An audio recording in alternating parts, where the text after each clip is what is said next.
Welcome, Jesse. Can we do a bit of a sound check if you don't mind? And Deb, please. Sure. Can you hear me all right?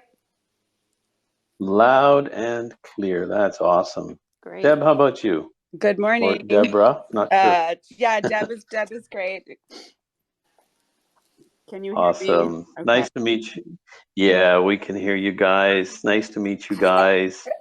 Nice to meet you. Yeah, I guess this is our first time. Somebody's got a special guest speaker, I see. Yeah, Okay. that's my boy. He's home today. I guess he knew I had a call at noon today. Yeah, it's funny. How old is he? He is he's two and 2 months. Okay. All right. I guess we're just waiting for Charles to pop in. We'll give everybody another 3 or 4 minutes to show up, and then we'll get started. All right. I was just looking for Charles, and I know he's busy, actually very busy on another project right now. So we'll just go ahead and get started. And if he manages to pitch up and join us, I see he's been chatting in the other group very, very recently, and I don't see him here in the crowd just yet. But I think we can go ahead and get started so that we don't delay. We're recording anyways, so I've brought my alter ego in. I'm not really used to hiding behind a logo like this. I'm talking behind AscentPad. My name is Kelvin Jones, project leader of AscentPad. And I brought my other face in here. You'll see Kelvin in the audience. Give him a follow. That's me, if that's not too weird. So I just wanted to start off by saying welcome to Jesse and Deb, and we'll hear from Charles when he gets here as well. And if anybody wants to speak a little bit later, feel free. I do like to kind of keep things tidy. I'd like to try to keep it to an hour because I turn into a pumpkin after about an hour on Twitter. So we'll just keep it rolling, but also for the sake of the recording, anybody who wants to get the salient points gets it all in the first little bit when they listen to this a little bit later on. And just wanted to address how we ended up here. In fact, it was a conversation with Charles that kind of brought this about, and ultimately seeing something that Jesse posted on Twitter brought us here.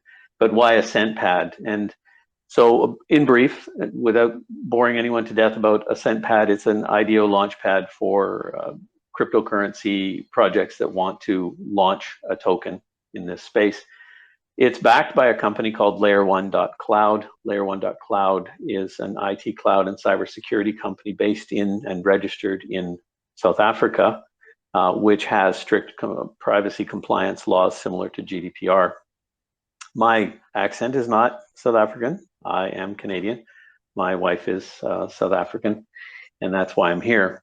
But Layer1.cloud as a cybersecurity company is involved in a couple of high-profile cases that are in the news. Mirror Trading International is one of them, and the courts have dubbed me a forensic expert on that case, along with our cybersecurity lead, Liam. And originally there was about $1 billion+ worth of crypto stolen in that case. So that's what we do in real life. We have another case that our partners at the Council of International Investigators is involved in. The local lead of CII is Sean Pierce, whom we work with. Sean loves to get his handcuffs out and get his hands on criminals and handcuff them.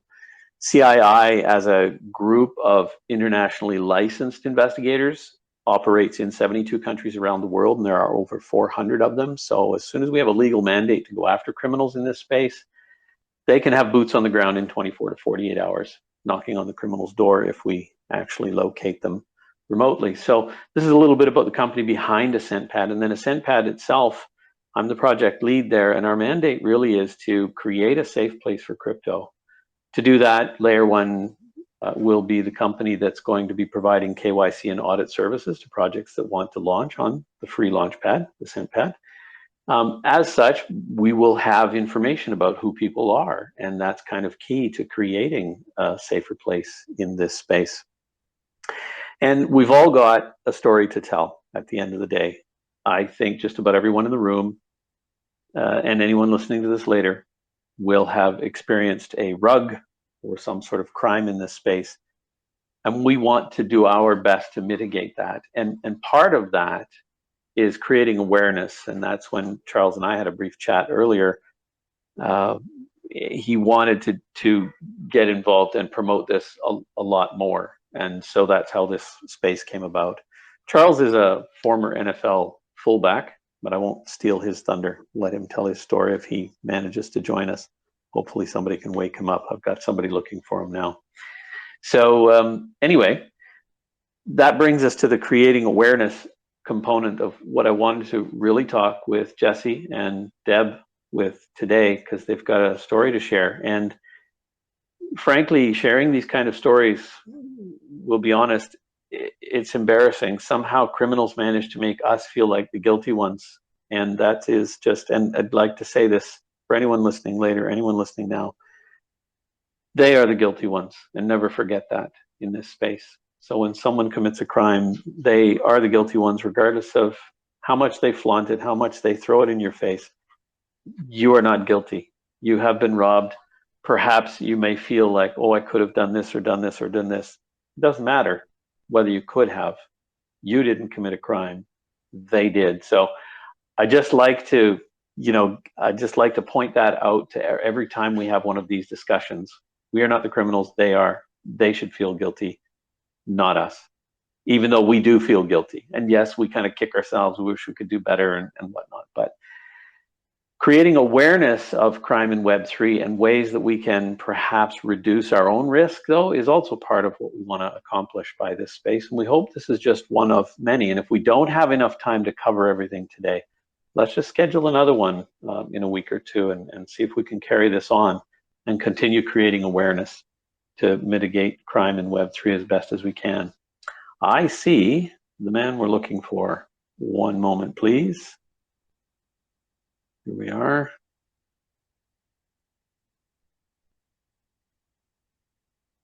Okay.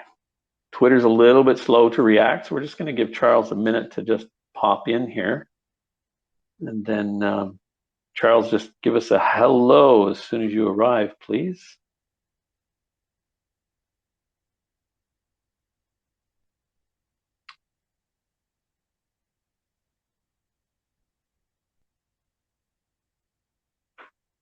And if Twitter's doing the Twitter thing, he's probably stuck halfway up to the speaker stand. Twitter. At this juncture, while we have a minute waiting for Twitter to allow Charles to, I'll just bring him up as maybe speaker instead. That might confuse things. While we're waiting for Twitter to do its thing, I'd like to point out Jeroen standing in the room here. He's sitting comfortably in his chair, according to his profile picture. And he and his team are developing a platform that will not compete head to head. It won't be as popular, of course, we're not going to pretend, but it's going to be a platform that works better than Twitter, and it's going to have a lot of bells and whistles, and it's awesome. So give Jeroen a follow as soon as you can. Charles, I see you're on stage. Yes, what's up, man? Sorry, Awesome. man. You know, we're fighting these security issues, man. Well, I did let everyone know that you were heavily involved in another project right now, and you got your head down and you're working, fighting crime in this space already with another project. So thanks for all the hard work you're doing there. I've basically just introduced everyone to SentPad, why we're here, attempting to mitigate crime in our own way, backed by Layer 1 Cloud, doing KYCs and audits for projects in Web3 and helping to mitigate that way. And said we had this conversation together, you and I, and you've been scammed and wanted to get the word out and lend your reputation to this and create awareness. and we want to hear from Jesse and Deb soon. But if you don't mind, maybe just share with everyone your background. I have introduced you as former NFL fullback, and that's as far as I went. Didn't want to steal any more thunder. Tell us. Man, you don't want to know something? I don't know what's going on with Twitter, but all I heard from you was blah, me. So, Jesse and Deb, you're up here speaking. Were you able to hear me okay? Yes, I was able Yeah. to I hear you. I just hear you fine. well now. I hear you well now. Yep. Awesome. Okay, let's keep going. Charles, tell us your background. How did you end up here? Oh man, in crypto, I'll tell you, my family was involved in crypto. My uncle, and a long time ago, he was telling us about Bitcoin. Me and another one of my cousins, his son, and he just, was telling me about, this thing called Bitcoin, and I knew nothing about it at that time. But he was informing me about it. He gave us a couple of them, told us to never sell it. And my cousin, of course, he sold his once it hit a certain point. I still have mine, and I've been adding to it since. So, and uh, and he just brought me over to crypto, and he told me that it was going to be a future currency, and he wasn't joking when he said that. And I took everything he said for face value, anyways. And so, and he mined Bitcoin before it was able to be all of this other stuff. And I took everything he said for face value, and here I am still holding Bitcoin through the ups and the well. This is a busy time of the day today for some reason. But yeah, and and he instilled into me about how cryptocurrency is really going to change the rhythm of how people earn money and people have money and people use money. And so that's how I got into crypto. But we can go forever about that. But I was also a sports. I love football. It's something that I've always wanted to be into, and I ended up being, blessed with the ability to do so. And I've always been protective. And so when I was playing football, what position I went through many positions. I wanted to run the ball. I wanted to have the ball in my hand. When I first started, I always wanted to have the ball in my hand, but also I wanted to protect the person with the ball in my hand. So one of the old coaches was like, man, you're a fullback, but he had me playing offensive line. I could never understand why. I was like one of the smallest offensive line in junior high football guys, and it was because I was protective and I had the heart to protect. And that was one of the reasons why, he brought me under his wings, the coach, and he made me play uh, offensive line, but he also let me receive kicks. And that's how Charles Stackhouse came about. When I made it to, by the time I made it to high school, I was an amazing offensive lineman, but I was too little to play offensive line. And so they had me playing defensive end. And one of the coaches there, he was like, "Man, you play defensive end, but you're pretty fast to be, a like medium sized guy. I wasn't small, I wasn't big, I was a medium sized guy." And so he wanted me to play running back, but I was a true fullback, so they changed the whole offense to a wing T, to where the fullback was the running back.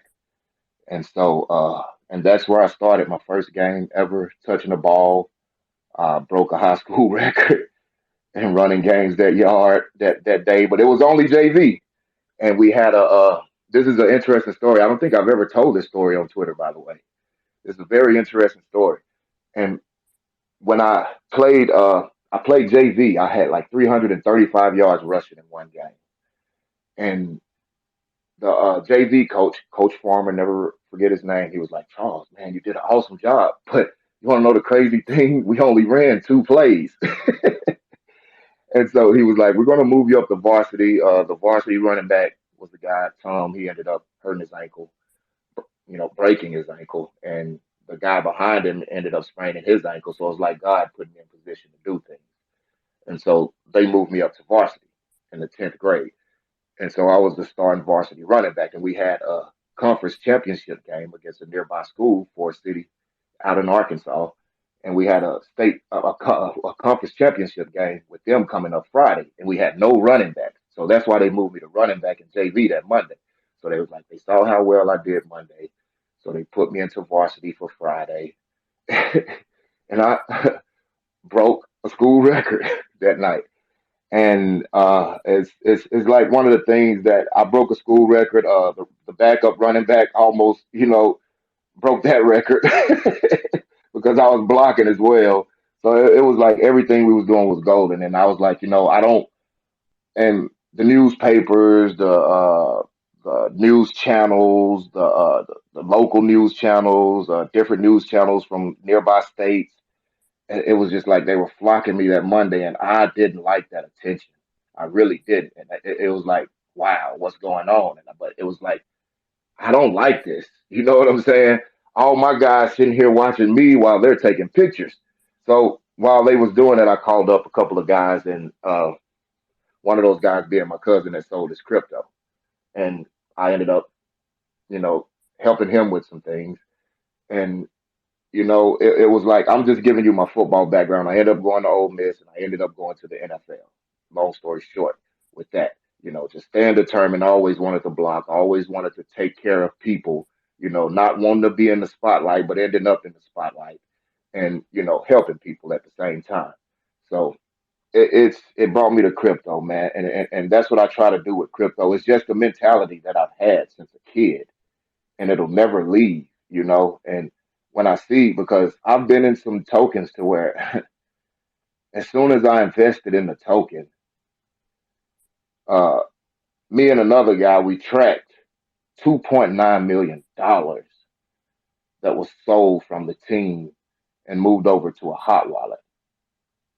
And I saw the money that I had just put in, which was a substantial amount, go literally to nothing within seconds. I could have tucked my tail and ran. I could have tucked my tail and ran, but instead I stayed strong, with the community. Even though those devs was around, I tried to lead them into different ways. I ended up leaving that community, by the way, and I didn't just want to leave the community without letting the people know, like, hey, I didn't want to take my money out without the people knowing that I was going to leave that token, because that I care about people that invest their money into crypto, because I know for a fact that there's someone somewhere investing $5 willing to wait, you know, months, a year, 2 years, and that $5 could actually be their last $5, and they're somewhere investing that money, and it's just being taken. It's just being taken by people, and it's not fair. That was one of the reasons, like when I came around, I made my way to the token that I'm involved in now. And we're doing everything we can to secure our investors' money. And I'm just working with them. I'm not an owner. I am looking to come on board as a CMO for that company after all this ruckus is done. I am looking at becoming online to be a CMO, but I have to get hired. I got to go through the hiring process. They got to do the background checks. They got to KYC. They got to do all of that, which I don't mind them doing, of course not. But after all that's done, I will be on board with this token, and we're going through a V2 change as we speak. That's why, like, I was kind of late to this because of some of the things we're going through there, like trying to secure people's money.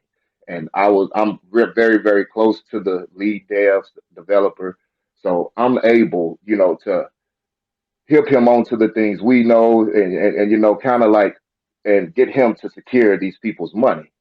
And that's what we're doing right now. And we're in the process of doing that now. It's so crazy because all of this happened after this space was created. That's how fast this crap happens in this space. You know what I'm saying? After we created this space, all this stuff happened after this.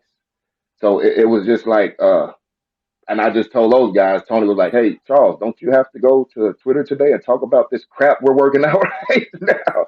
And so people can understand, like, Yeah, the realities of this stuff. So it's kind of like, yeah, I remember that. yeah, it's the realities of what we deal with every single day in the crypto space.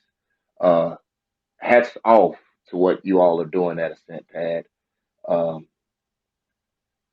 you guys are keeping people like me, Jesse, anybody else, Deb, anybody else that's really been taken advantage of in this space. And most of my advantage get taken. We're different. And me and another NFL guy that's one of my partners, and we're pushing like we're going to the Super Bowl with this community because we believe in this community. We're going to the Super Bowl with this community. We'll be promoting out there. We already got invited by some of the top heads to be around with the teams doing our podcast, Derek and I, and we're going to be really promoting, the legitimacy and transparency of crypto. Like there is, things that's happening to make crypto more transparent.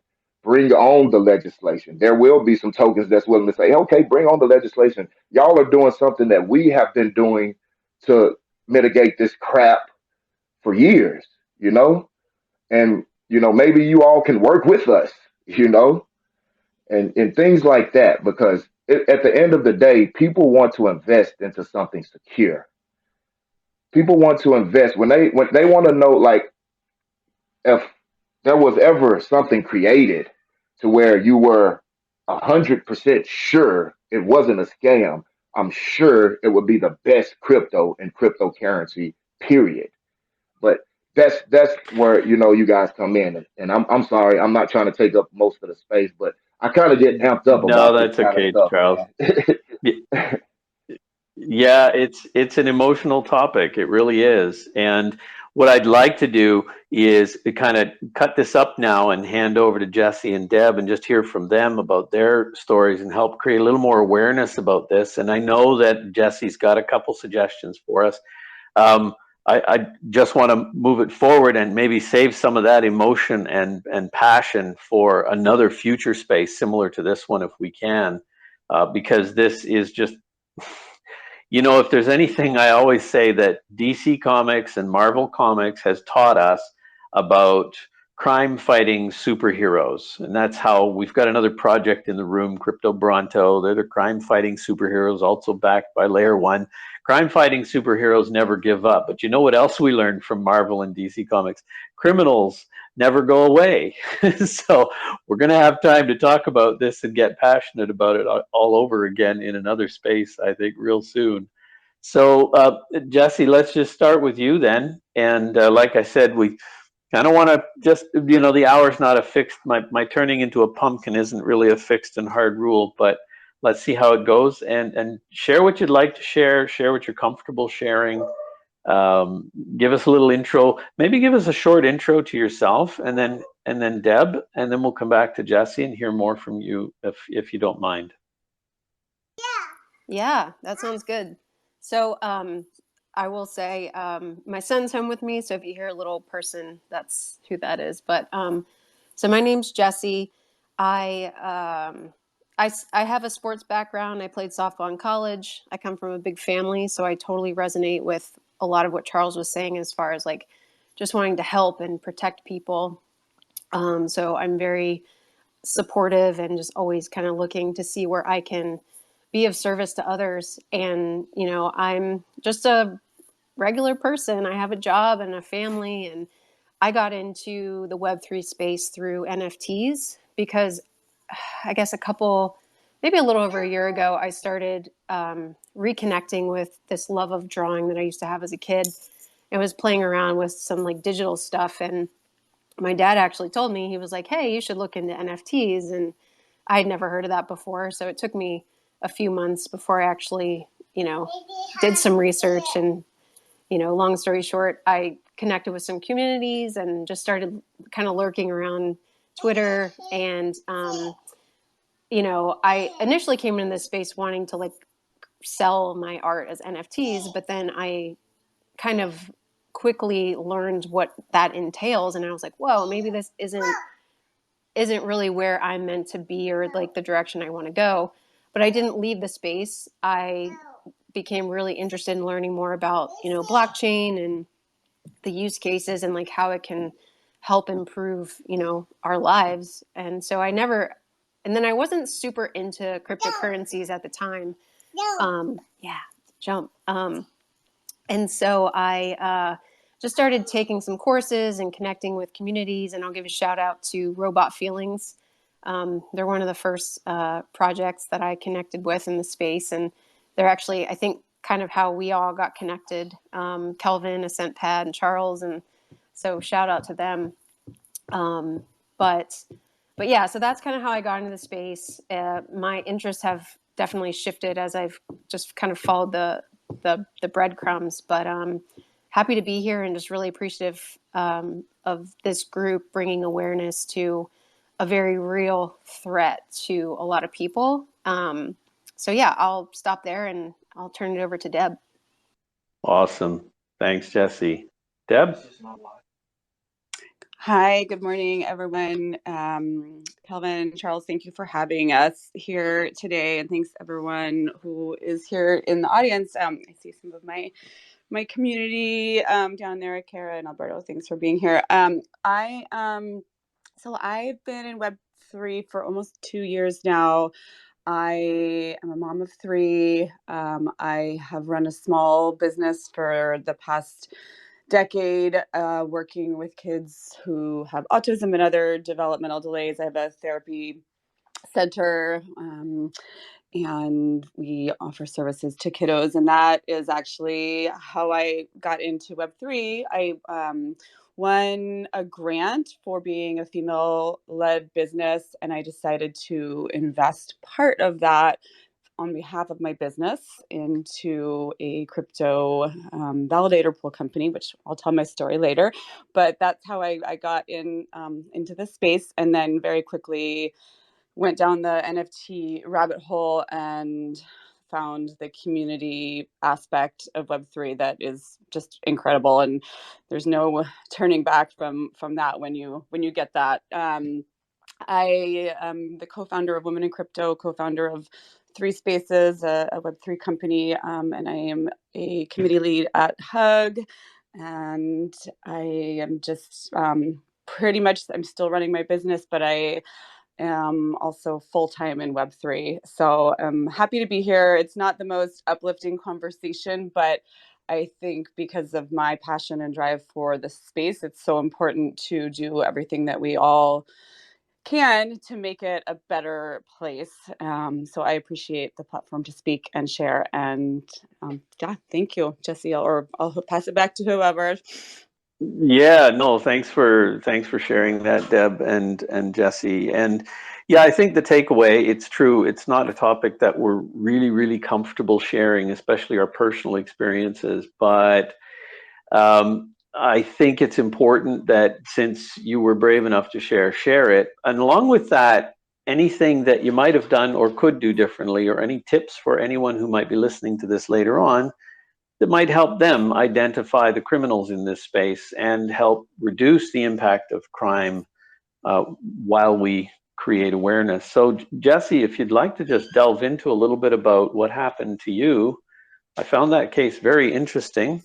Did you involve the FBI? I can't remember. I know there was a term you posted, but maybe anyway, go ahead and share that, please. Yeah, and I'm not like super savvy with Twitter, so when I'm done speaking, I'm happy to like repost the Twitter thread that explains like my experience, but I can give like the cliff notes here. So I want to say it was like towards the end of September, early October.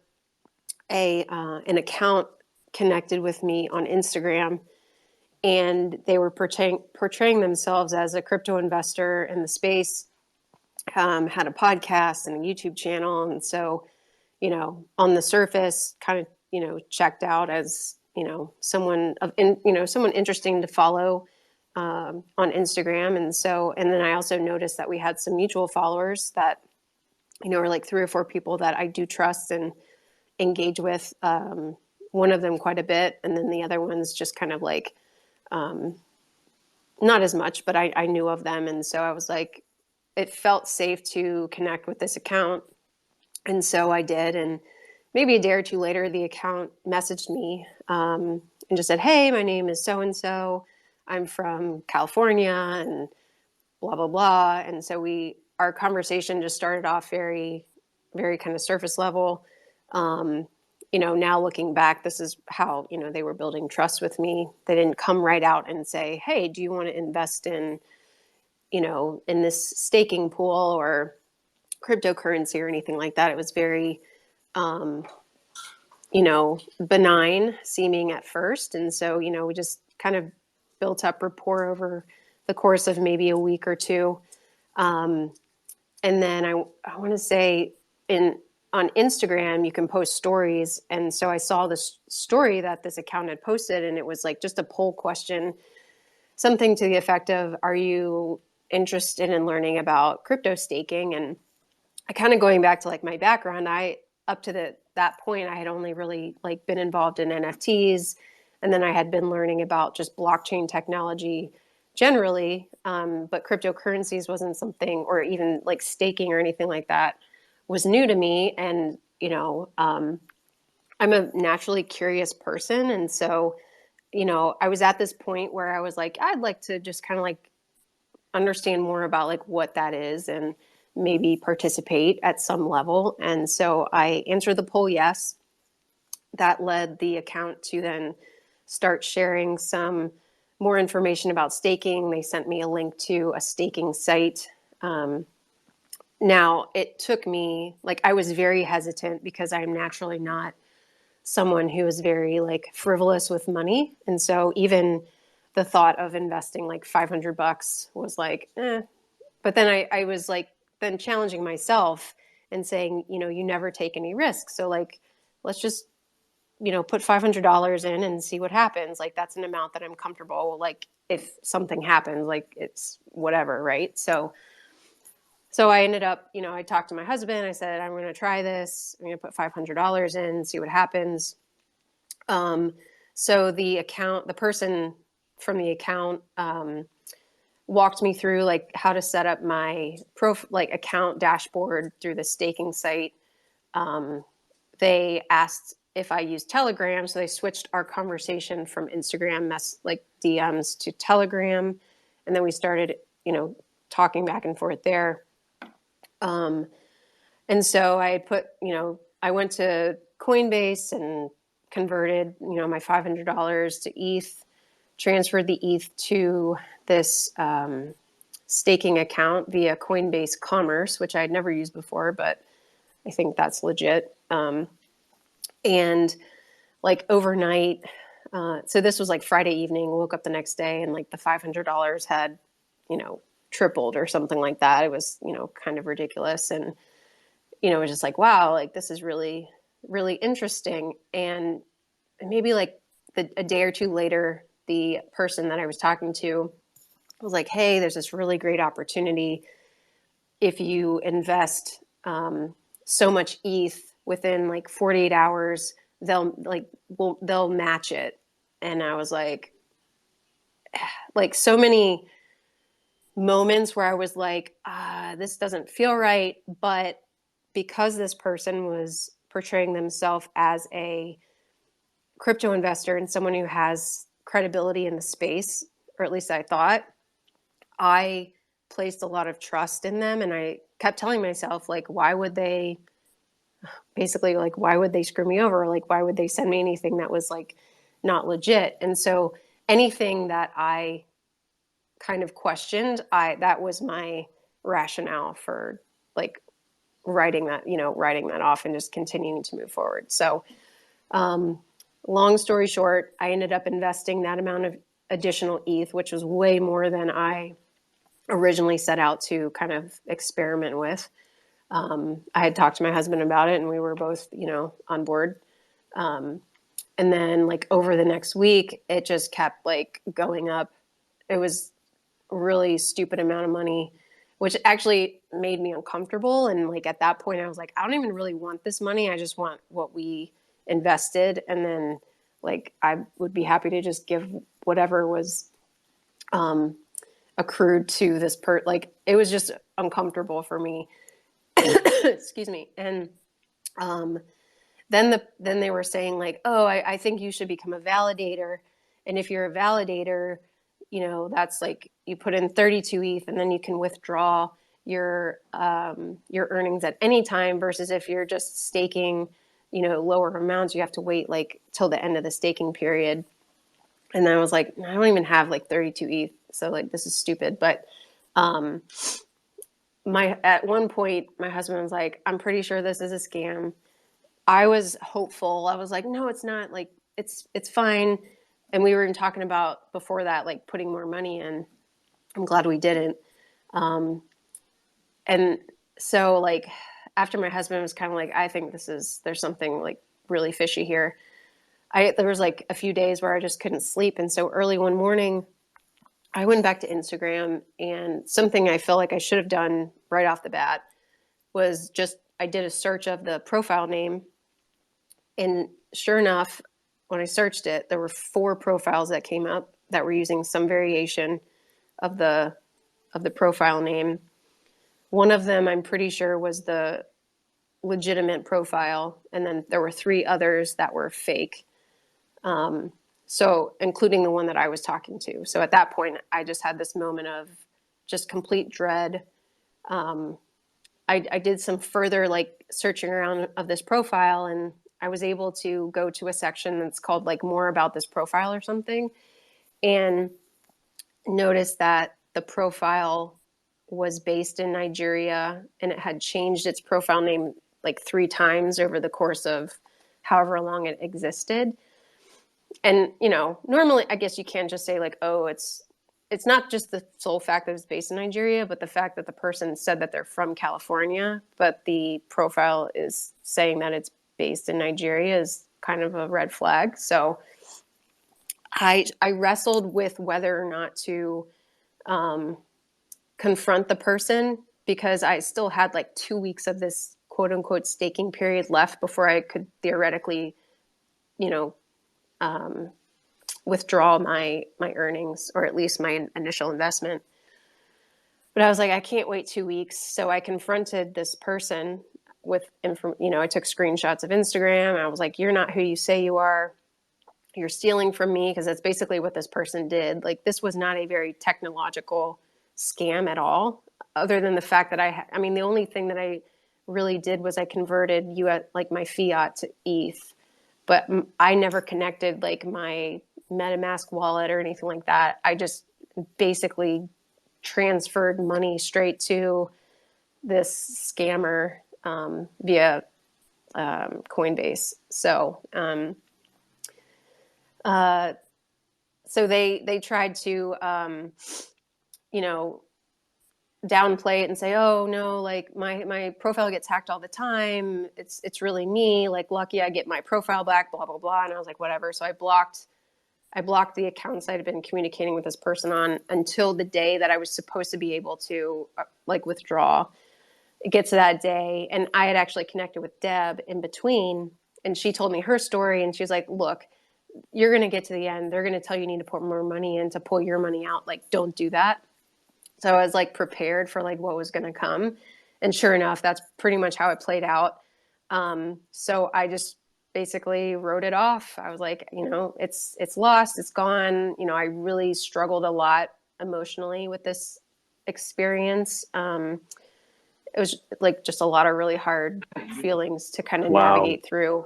Yeah. Wow. Yeah, that's a lot. So I think if anybody's listening, you might have picked up on some places during what Jesse's just told us where you can, protect yourself. But Jesse, if you had a chance to do this all over again and someone approached you, what would you do? What could you tell us that you would do differently to help protect yourself in a case like this?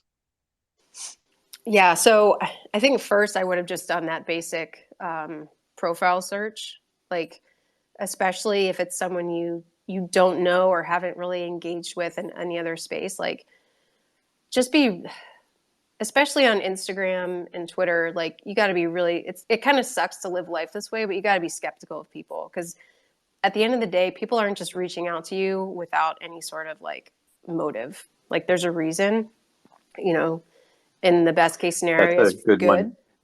In the worst case, it's like they're trying to steal from you. Yeah, that's a good one. There are occasions when I've had to reach out on Telegram to someone directly, and I tell them immediately, don't trust me. I actually put that in my my direct chats. I said, don't trust me. Don't trust anybody in this space. Go verify who I am first. I literally do that. And I do that to, you have to start there. And so your first suggestion is spot on. We really have to, unfortunately, as you put it, it's sad, but we just can't trust anyone. It's just such a sad. However, it doesn't take forever to check someone out. And then at the end of the day, the one thing we can always do on top of that is never hand over funds.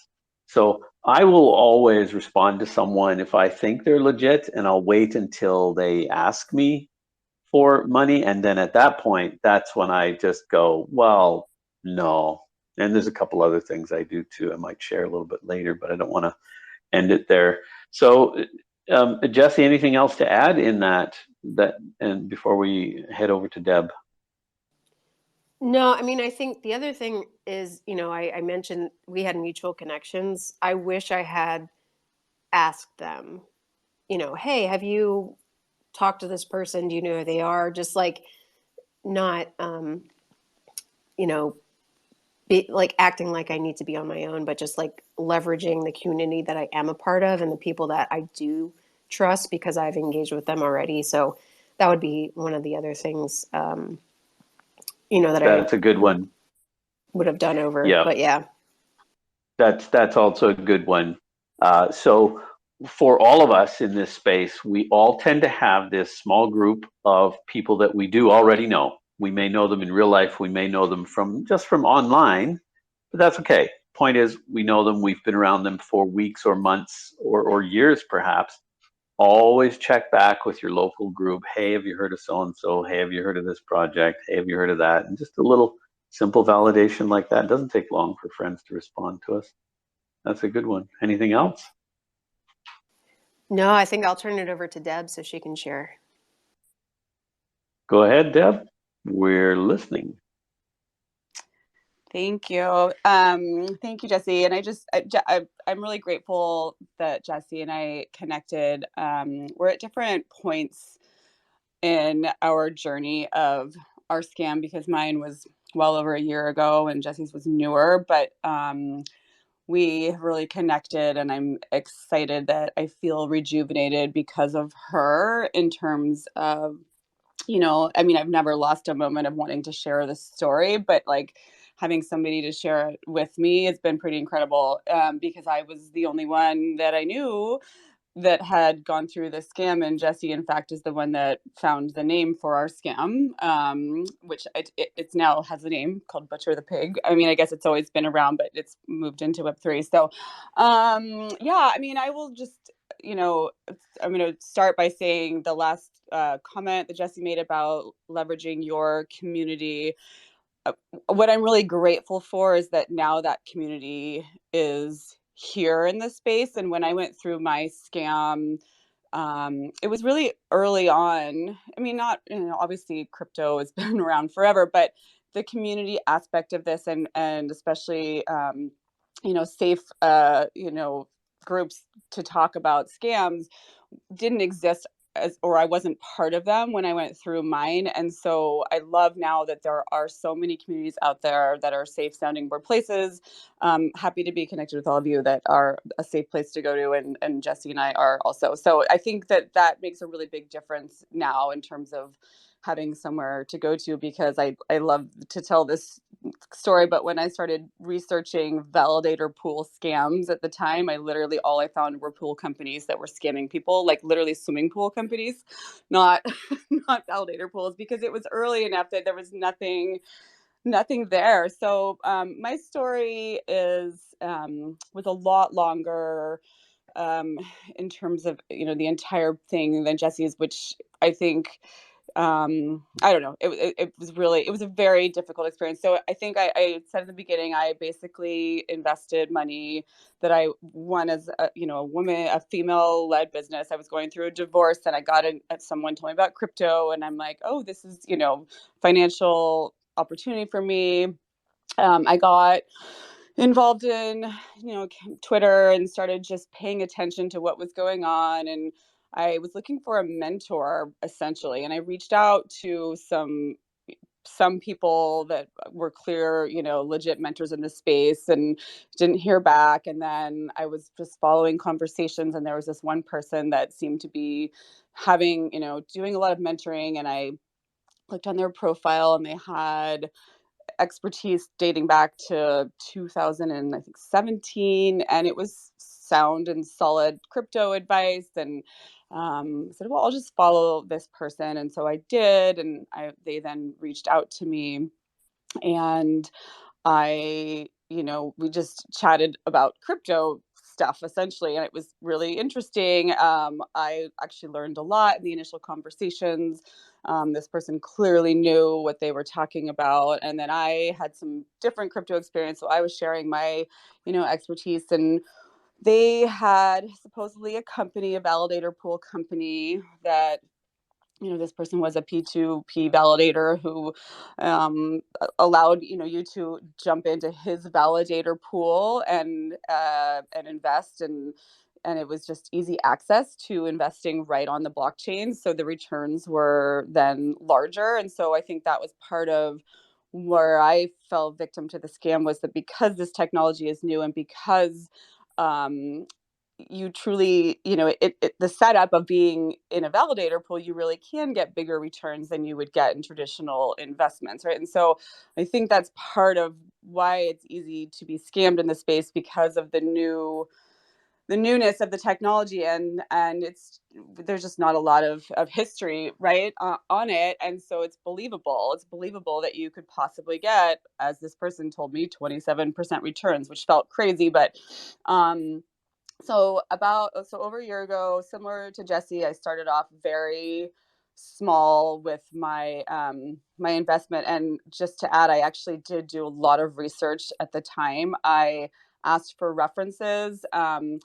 What's scary about my scam is this person slash organization targeted women without a tech background, because I started to track all of the people that they were connecting with, and it was all nurses. I'm an occupational therapist, mostly women, and then a lot of, sadly, I don't know, this is just like awful, but people that were surviving from cancer, like just targeted people that were in need of money. And so I asked for references. This person basically said that they had they were married, and they had a baby on the way, and their wife was one of the ones that they had mentored in the space, and that they had also mentored a couple of people, other women, and that they wanted to really help me in light of that I was a good person, I was doing good things, right? Blah blah blah, such bullshit. But anyway, I got a reference, and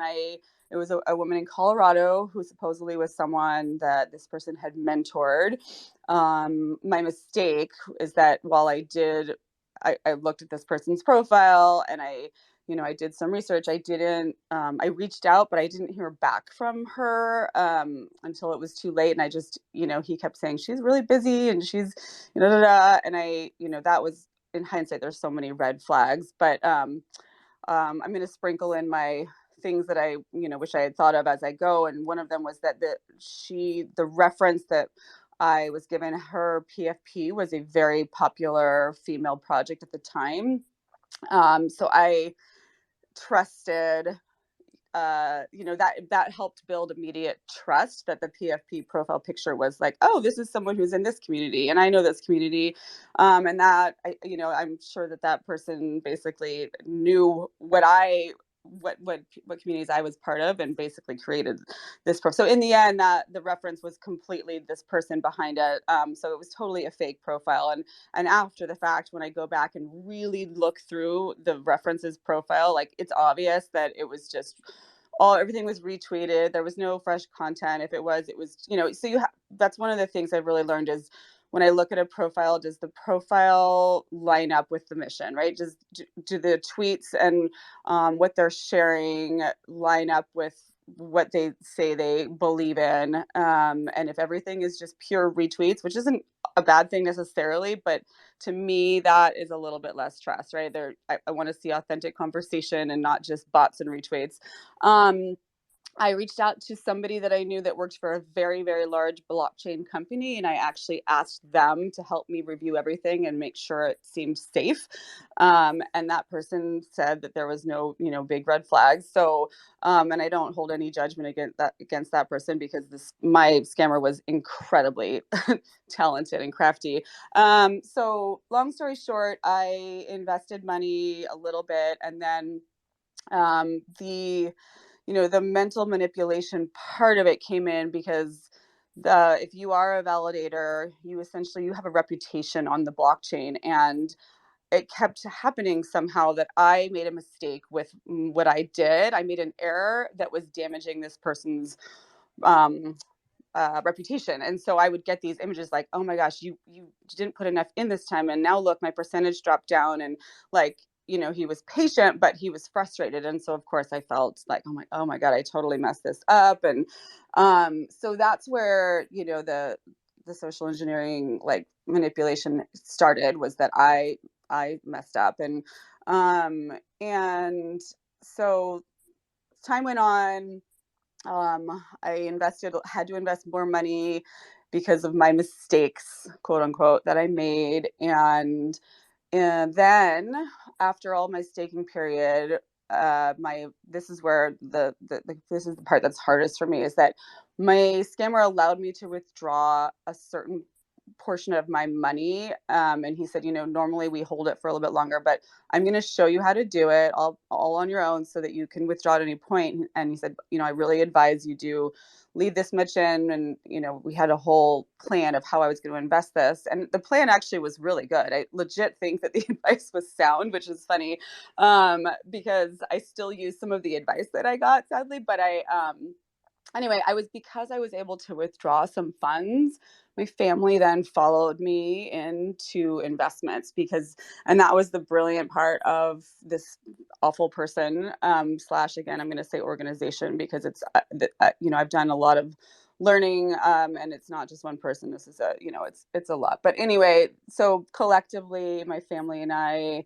in the end, lost close to $60,000 in this scam, because they saw that I was able to pull some out. And so they all threw money in. And I was headed to dinner with one of my family members when I got a call from a friend who said, I decided to do some reverse image searching of this person that you're investing with, and they're impersonating this other person. And is it too late for your family to pull out? And like, literally, it was that day. Like, they'd already thrown their money in, and then that day found this out. So that was a pretty awful day. And it's like, this person was truly, like, had become a friend. I sent this person a baby gift, an NFT baby gift. As a thank you for investing, he had 3 frozen turkeys delivered to me the day before Thanksgiving last year as a thank you. They're sitting in my freezer, and Jesse and I have not quite figured out how we're going to dispose of them, but I don't know, we're gonna throw plates and turkeys. So in the end, I called this person out on everything that I uncovered. And, just as I had told Jessie when she got into it, they come to you and say, okay, well, your money is here and this is what it's worth. And to get it out, you have to put more money in. And, that's another one. Like, if anyone ever asks you to put money in to get your money out, 100% assume it is a scam. So, this scam went on for probably 4 to 5 months before I finally, and it wasn't that it took me that long to realize it, but it took me that long to finally give up on fighting for my money. As Jesse said, at this point, that money is such dirty money. I would never want it back. I do hold a lot of guilt for, my family members that lost money. They don't have any hard feelings towards me, because they all say they made this investment, decision on their own. But I think, Charles, you were saying that when you go through something like this, it's easy to walk away. And I was really deeply affected by this. It was a good month of time that I was sleepless, trying to figure out, what I could do to fix it. It impacted, my whole family. And so I worked with a couple of different cybersecurity specialists. I did report it to the FBI, and I had someone come to my house and go through my computer. And my computer had been hacked into. It was a big old mess. And when that person left my house, they said that I should just probably not talk about this publicly because of the safety risk to my family, and also because scammers are just going to learn what to do differently next time, and so I should stay quiet. And well, of course, that's where I did the immediate opposite thing and started to talk about it. And I would just jump into Twitter Spaces and just share my story. And a year ago, I feel like it was almost taboo to talk because I get it. I want people here in Web3. I love Web3. I believe in Web3, but there's so much negative press on the scams that sometimes it feels hard to share the negative. But if we don't share the negative, how can we ever make it safe for people? So a year later, I held, it's really sad that people out there could do something like this, but it also changed probably the course of my life because now I have a company that I've started. I have a safety project I've started, and I have friends all over the world that I love, and I love NFT community and NFTs, and I believe so much in it. So, I mean, I wish it hadn't happened, but I also probably wouldn't have found my place that I've found, if it hadn't. So that's my story in a Wow. nutshell. Yeah, wow, that's a heck of a story, Deb. I was not expecting that. But in terms of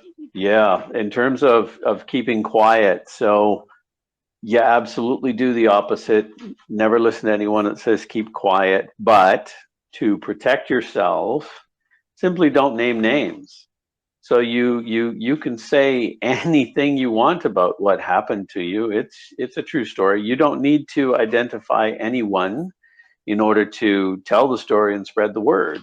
If you think it's in the best interests of the majority, of course, but name names, name people, name places, name projects or whatever. But ultimately, doing this is, I won't say it's the best therapy. That's not really, although sometimes it can help or be beneficial to share it. But yeah, when we go through something like this, the criminals make us feel like we did something wrong when we did absolutely nothing wrong. So never feel shame in sharing what's happened in order to help someone else. Now, I want to hear, Deb, you dropped a little hint about a safety project. Can you tell us about that? Is that related to Web3? Is that what that is? Yeah. So, what I've done since then has been an evolution as well. But I co-founded Women in Crypto, which was, never an intention to be a safety educator because that's a really big, that's a big undertaking, but more of a connector. So I did some charity projects with some amazing NFT artists in the space where we would together auction off an NFT, and all the proceeds would go towards various safety charities. And then I did draw up my own NFT, which was a really small one called Legs and Ledgers, where we basically it was an artist and music collaboration, and then with the NFT you get a hardware wallet and you get consultation on how to use a hardware wallet. And then I really kind of morphed on, so that's my Women in Crypto Legs and Ledgers project. And then I decided that what I really wanted to also focus on is representation, because I was targeted for being a minority in the space in terms of being a female and not having a tech background. And so the representation part became a big passion of mine as well. And and that's where my Three Spaces, a company came in. And then I'm part of the HUG.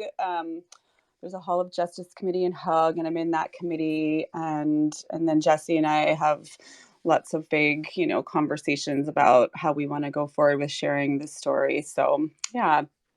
Thanks for asking. Yeah, well, we'll definitely do something like this again, and spread the word. I think if anyone's For everyone in the room, please take this recording later and just spread it. It'll be online for at least 30 days. I'm going to try and take it offline and keep a copy of it so we can share this in other places like Telegram as well.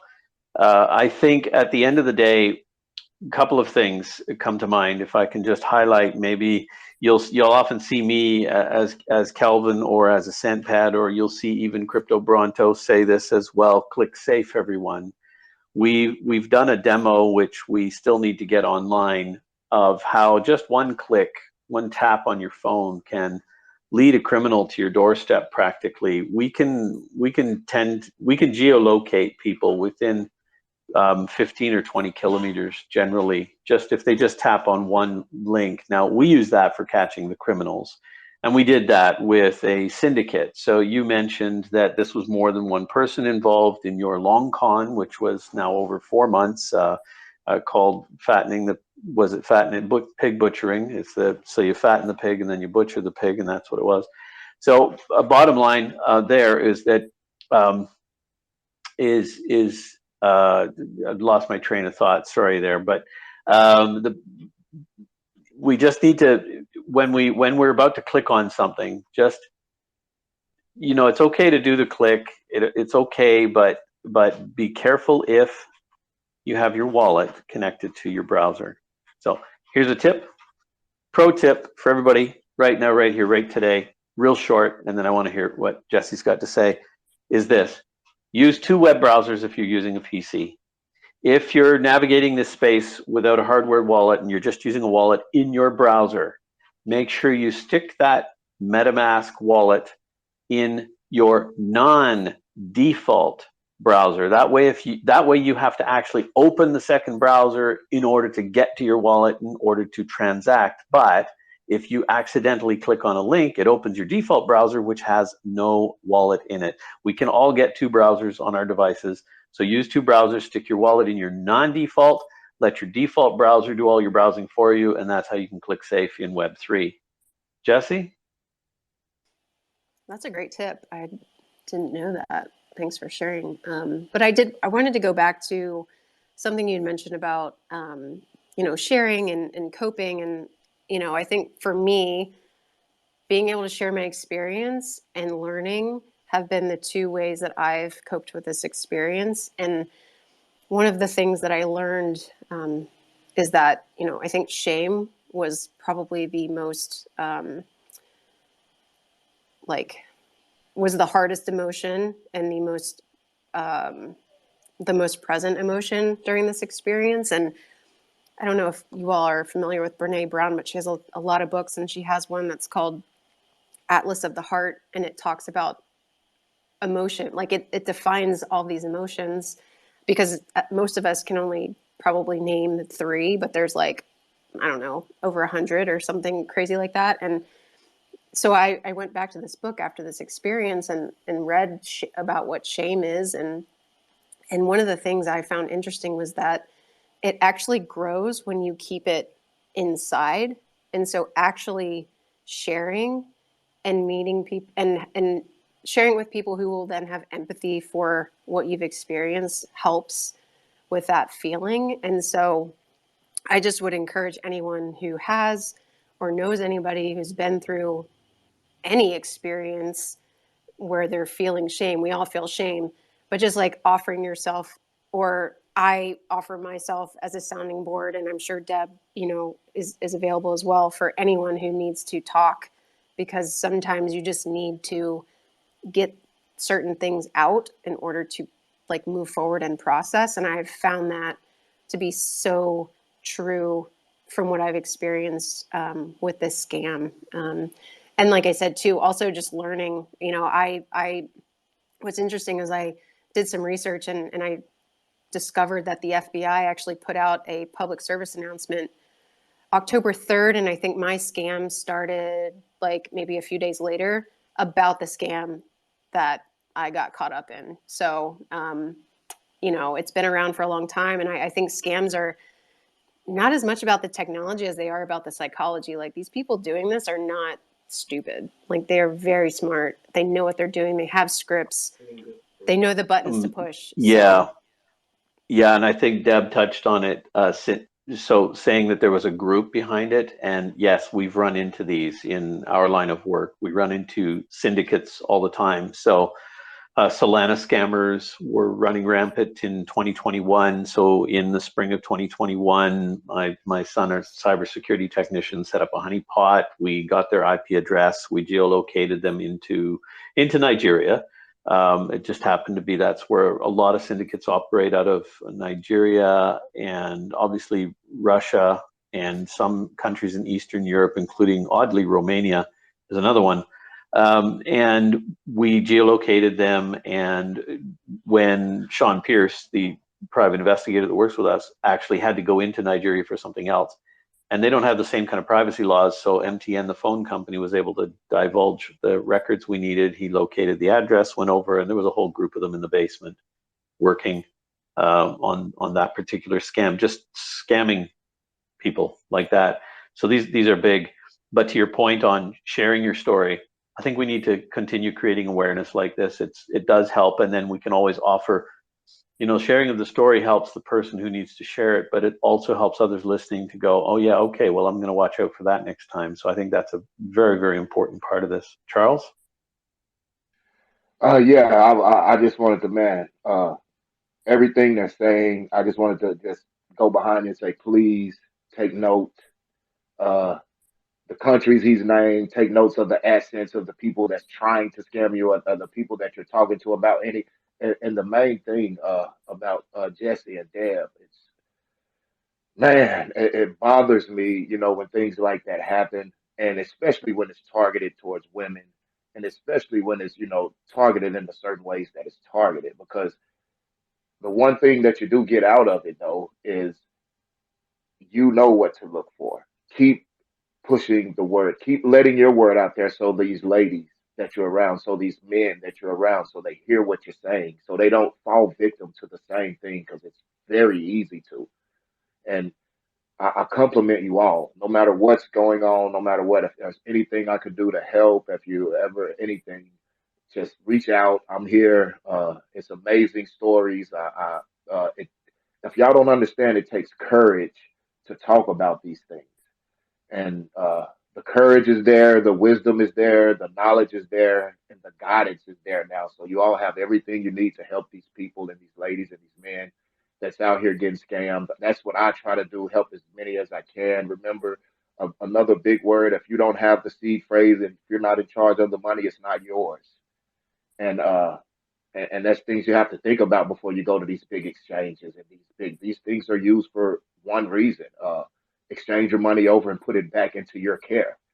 So just always be careful, at what they're saying, hear what they're saying. They're coming from different angles. I know Nigeria is a big one, so be careful when you're dealing with those assets.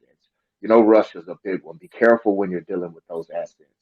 Uh, and it's just all of these things. Like he said, you taught me something. I didn't know. Now I know definitely. As you were saying that, I moved one of my fathers to.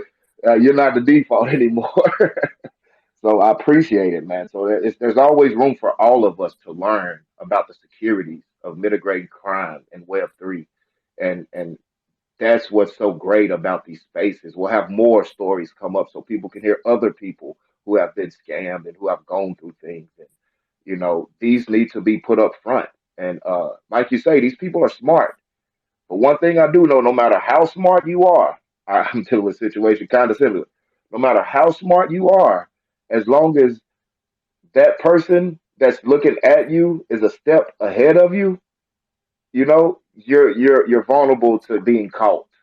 So it's stay strong to what you're doing, keep doing what you're doing, and keep spreading the word. Love both of you. I hate the stories, but I love both of you. I love you for the courage to come forward and do it. And Thank you. I That's like all. that. I like that comment you made about you will get caught. If you ever get a chance to hear from Sean, I think he's got it one video I saw online where he just says, "You can run, but you cannot hide. We will catch you." That's his mantra as he goes out with his handcuffs every day. Jesse? Yeah, I just kind of wanted to pile on to what Charles was saying, and I think a lot of us, we kind of have this bias and we walk around like, oh, that will never happen to me. Like we don't walk around expecting like the worst case scenario to happen. I mean, there probably are people like that, but I don't think that's the majority. And so I think just adopting a mind, like a more security forward mindset, and sadly being a little bit more skeptical of the people that engage with you, especially if they're initiating that engagement with you. You know, just do, I hate that, do your own research, but just be a little wary, ask other people, you know, leverage your community. But yeah, I mean, I think it can happen. Doesn't matter how smart you are. Like Charles was saying, it can happen. And I still kick myself every day. 100%. But could you do us a favor, Jesse? Just stop kicking yourself, because done and dusted. It's over. It's not coming back. You're much wiser. You're much smarter. They will not catch you again.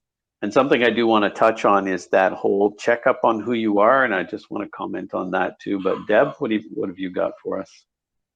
I was just gonna, just say, I actually kind of lost my train of thought for a second there, but similar to Jesse, I assume essentially, and I think everyone in this space right now, because it's so early and there's so much work to be done on security and safety, is that just assume 100% everything is a fraud. And then the other big thing for me is just don't trust a PFP. I think that's a big one, is trusting a PFP, because it's easy. I know, that's one that I think was my biggest downfall, was I was like community. So I had another thought that I lost, but anyway, thank you. I just wanted to say thank you so much, everyone, for letting us be here and speak. And I know we're over time and you've probably turned into a pumpkin, Kelvin, but yes, always... I have. So I think a lot of good has come out of this, regardless whether it was people listening today or people who listen to this afterwards. I think I'd just like to remind everyone in the room, please share this recording, spread the word as much as possible. That's going to arm everyone as best as can be armed. So we dropped one tip on browsers. A second tip, Deb touched on the PFP. Don't trust a PFP. I'm going to give you a little tip. So there's a couple of things about investments in this space. Number one, there will always be an investment in this space. Number two, there will always be another investment in this space. And you know what number three is going to be? There's always going to be another opportunity in this space. So you never have to take the first one that drops on you. And someone who says, quick, you're running out of time. Well, there's red flag number one right off the bat. Number two is not number two, but rather a second part of this is on Telegram. And you know, it's not so much in Twitter, but in Telegram, it's really easy to have conversations there and trust the PFP. There are a lot of impersonation attacks happening in Telegram and on Twitter too. There's a company who just lost billions in market cap today or yesterday, Lilly something, I can't remember, because somebody impersonated their Twitter account and said, hey, insulin is free. These guys make medicine for people that really need it. And some scammer basically said insulin's free, and now they've lost billions in market cap on the company because of an impersonation attack. So don't trust the PFP, really good advice. But how do you not trust the PFP? So it does mean do a little research, be skeptical, etc. On Telegram, there's one thing about it though. What the impersonation attacks are happening because what they're doing is finding someone you've interacted with or a group. So they join all the Telegram groups and they learn who you're talking to. Then they impersonate one of the leaders of those groups. So the only way to really tell who that person is properly is when they approach you privately, open their profile and check the actual username, because no two usernames can be identical in Telegram. And they will often do there's a word for it, I'm not going to bother using it, but they will often use a name or a word that looks really close to the actual real one. So do take a moment, go to the real person's profile and compare that username in Telegram, and that's the way you can debunk every single one of them every single time without fail too. And they might give you some sort of excuse. Oh, my account was this, my account was that. Never mind. Go back to the real person and say, hey, was that you? And they're going to go, no, that wasn't me. We've run into that a lot too. So there's another way. So don't trust the PFP. Unfortunately, yes, be skeptical. use a couple browsers, keep your wallet in your non-default browser, and click safe. And we're just going to keep doing what we do. You know, AscentPad is doing what they can. The Crypto Bronto project is doing what they can, backed by Layer 1. We are attempting to create a safer place for, you know, having fun in this space, in the NFT space. The Bronto project is going to build an NFT platform with vetted projects, and so the AscentPad is going to launch properly vetted projects. And that's our share of doing what we can to create a safer place for everyone. But if I was to wrap up on any note, I would just say this, and we can keep the space open, but if anyone wants to close off listening here, please support our continuing effort to build the most powerful crime fighting community on the planet. The fight isn't over and we won't quit, so please join us today and click safe, everyone. Thank you, Jesse. Thank you, Deb. Thank you, Charles, for your most precious time. I know you've got to run off to another space now too. And we look forward to hearing from you all again. Let's get together and do this again sometime, and maybe try to get others involved. Any final words? Yes, thank you, man. Thank you for hosting this space. Thank you and everybody from Bronto, from SitPad, Layer 1, all of you that's out there fighting for investors and fighting for people that's losing money. This space was awesome. People needed to hear these things. This is a lot of things people need to hear, whether they hear it now or they hear it while it's recorded. A lot of information, a lot of helpful information. I appreciate you guys. Thank you very much. Awesome. Jesse, does your young lad want to say goodbye tonight? Or this morning? Sorry, it's morning on your side. He went down for a nap, so he's not available. Yes. But I heard you cheering. I heard you cheering just then. Yes, little cheer. But yeah, no, just echo the thanks for hosting this, and appreciate everyone who's hung out with us this afternoon, and hopefully you've gotten something out of it, and hopefully the people who are listening to the replay get something out of it, and just share it with your networks. And if there's anything I can do to help, you know, Ascent or Charles or anybody here, you know, please reach out. And I'll just jump in there and Awesome. say, I think that, Jesse, you get a really big applause for doing a Twitter space and getting a 2-year-old down for a nap. That's amazing. But yes, thank you so much for having us. We DMs are open. No, DMs are not always open. I'm not gonna lie, I'm just kidding. But we are here if you need anything. So thank you so much. Absolutely. Yep. You guys are awesome. Thank you so much for joining us. Thank you for taking your time. Let's get together and do this again. And with that, we're going to end this space. Thank you, everyone, for coming. And please, please, please share this recording.